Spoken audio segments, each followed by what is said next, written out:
여러분, 한번 상상해 보시죠. 창밖으로는 막 적의 전체가 밀고 들어오고 있는데 라디오에서는 국가 최고 지도자가 동요하지 말고 자리를 지키라는 목소리가 흘러나옵니다. 정말 믿었던 국가의 완벽한 기만처럼 느껴지겠죠. 네. 누구라도 배신감이 엄청났을 겁니다. 그렇죠. 1950년 6월 한국전쟁 발발 직후에 벌어진 이 끔찍한 상황은 지금까지도 이승만 전 대통령을 둘러싼 가장 격렬한 논쟁거리잖아요. 오늘 심층탐구에서는 이 극단적인 혼란 속에서 대체 무슨 일이 있었던 건지 기록을 통해 파헤쳐보려고 합니다. 네, 오늘 저희의 목표는 어떤 정치적 입장도 다 배제하는 겁니다. 오직 역사적 사실만 가지고 이승만이라는 인물을 처음 접하시는 분들도 당시 상황을 아주 쉽게 이해하실 수 있게 10분 분량의 핵심만 객관적으로 짚어볼 겁니다. 맞습니다. 그럼 바로 1950년 6월 27일 그 다급했던 상황부터 짚어볼게요. 북한군이 서울 턱밑까지 온 상황에서 이승만은 참모들의 강권으로 대전으로 피난을 간단 말이죠. 네, 그게 체스에서 왕이 잡히면 게임이 그냥 완전히 끝나버리잖아요. 그것처럼 지도부가 생포되면 국가라는 시스템 전체가 붕괴해버리는 그 도미노 현상을 막기 위한 어쩔 수 없는 선택이긴 했습니다. 그런데 문제는 그 피난 직후에 틀어놓은 라디오 방송 아니었나요? 서울에 남은 시민들한테는 그게 진짜 치명적이었잖아요. 맞아요. 그러니까 사실 이승만이 처음 방송을 녹음한 의도는 국민의 패닉을 막고 유엔의 지원을 약속하려고 했던 거거든요. 원래는 안심시키려는 목적이었군요. 네네. 27일 밤에 그게 정상적으로 송출이 됐는데 여기서 방송국 시스템에 치명적인 오류가 발생합니다. 오류요? 아니 어떤 오류길래 그런 오해가 생긴 건가요? 이 녹음본이 28일 새벽에 북한군이 방송국을 점령하기 직전까지 무한 반복으로 계속 재생이 돼버린 겁니다. 와, 세상에.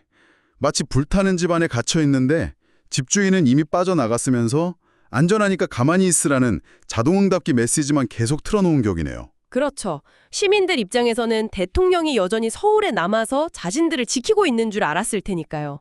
이게 바로 혼자 도망치고 국민을 속였다는 그 뼈아픈 오해의 시작이었습니다. 애초에 의도가 기술적인 실수랑 겹치면서 대중한테는 완벽한 기만극으로 둔갑해버린 거네요. 그리고 그 배신감이 폭발한 게 불과 몇 시간 뒤에 터진 한강교 폭파 사건 때문이잖아요. 네, 라디오에서는 막 대통령 목소리가 나오는데 갑자기 피난 갈 유일한 다리가 끊어져 버렸으니까요. 우리를 미끼로 던지고 자기들만 살려고 다리를 끊었구나. 이렇게 생각할 수밖에 없었겠네요.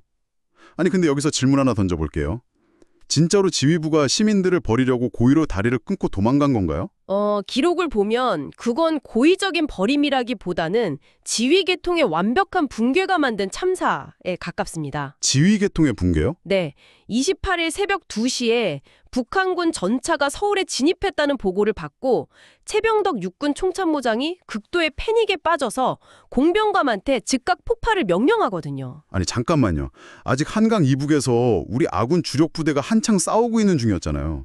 게다가 다리 위에는 피난민들이 가득했는데 어떻게 그런 일방적인 명령을 내리죠? 그게 바로 비극의 핵심인데요. 일선 상황을 뒤늦게 파악한 참모부장이 다급하게 폭파 중지 명령을 내렸어요. 중지 명령을 내리긴 했군요. 안타깝게도 연락병이 도착하기 직전에 카운트다운이 끝나버려서 도착 직전에 터져버린 거네요. 북한군이 오기도 전이었을 텐데. 맞습니다.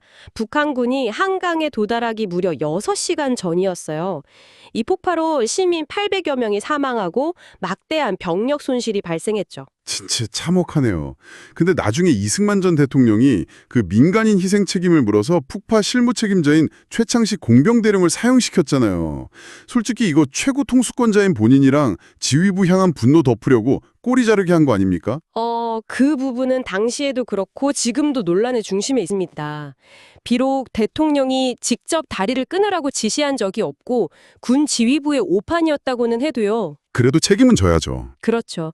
지휘부를 임명하고 전쟁을 관리하는 최고 통수권자로서 무거운 책임을 피할 수는 없으니까요. 결국 걷잡을 수 없이 성남 민심을 수습하고 군 기강을 잡으려던 극단적인 조치였던 겁니다. 그런 참혹한 실수랑 혼란이 꼬리를 물다 보니까 나중에는 대통령이 아예 일본이나 미국으로 망명하려 했다는 소문까지 돌았던 거군요. 네, 전선이 낙동강까지 완전히 밀렸을 때 실제로 미국 측에서 임시정부를 제주도로 옮기라고 권유한 기록은 존재합니다. 진짜 권유가 있긴 있었네요. 네, 하지만 이승만은 이를 단호히 거절하고 부산을 임시 수도로 삼아 버텼습니다. 전쟁 내내 단 한 발자국도 영토 밖으로 나가지 않았죠. 결국 초기 대처의 뼈아픈 실책들, 그러니까 라디오 방송이 만든 환상이랑 한강교의 참흑이 결합되면서 이후의 모든 행보마저 의심을 받게 만든 거네요. 그리고 이승만이라는 인물을 처음 접하시는 분들도 쉽게 이해하는 단서가 되었기를 바랍니다. 네, 합리적인 통제가 불가능한 전쟁의 참혹함을 다시 한번 느끼게 되네요. 청취자 여러분, 마지막으로 한번 상상해 보시길 바랍니다. 만약 짙은 전쟁의 안개 속에서 국가의 멸망을 막기 위해 수도의 시민들과 물리적으로 멀어져야만 하는 끔찍한 딜레마에 처한다면 어떠실 것 같나요? 우리라면 그 결정이 불러올 수많은 희생과 평생의 비난을 어떻게 감당할 수 있을까요? 깊이 탐구해 볼 문제입니다.